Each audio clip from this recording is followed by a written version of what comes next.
ಎಲ್ರಿಗೂ ನಮಸ್ಕಾರ. ನಾನು doctor ವಿಶ್ರುತಾ, ಮನೋವೈದ್ಯೆ.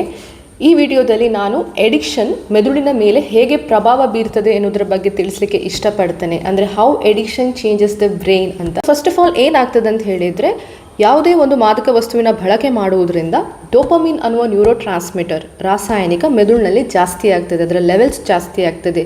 So dopamine is a neuro transmitter for reward, pleasure, happiness. Okay, so ಈ ಫೀಲಿಂಗೋಸ್ಕರ ಮತ್ತೆ ಮತ್ತೆ ಬಳಸಲಿಕ್ಕೆ ಮುಂದಾಗ್ತಾರೆ. ಹೀಗೆ ಪದೇ ಪದೇ ಮಾದಕ ವಸ್ತುವಿನ ಬಳಕೆ ಆದಲ್ಲೇ ಬ್ರೈನ್ ಅಡಾಪ್ಟ್ ಆಗಲಿಕ್ಕೆ ಶುರು ಆಗ್ತದೆ. ಅಂತ ಹೇಳಿದರೆ ಈ ಡೋಪಮಿನ್ ನ್ಯೂರೋ ಟ್ರಾನ್ಸ್ಮಿಟರ್ಸ್ ಆಗಿರ್ಬೋದು, ರಿಸೆಪ್ಟರ್ಸ್ ಲೆವೆಲ್ಸ್ ಆಗಿರ್ಬೋದು, ಅದರಲ್ಲಿ ವೇರಿಯೇಷನ್ಸ್ ಆಗೋದ್ರಿಂದ ಬ್ರೈನ್ ಅಡಾಪ್ಟ್ ಆಗಲಿಕ್ಕೆ ಶುರು ಆಗ್ತದೆ. ಇದರಿಂದಾಗಿ ಸಹಿಷ್ಣುತೆ ಅಂದರೆ ಟಾಲರೆನ್ಸ್ ಡೆವಲಪ್ ಆಗುತ್ತೆ.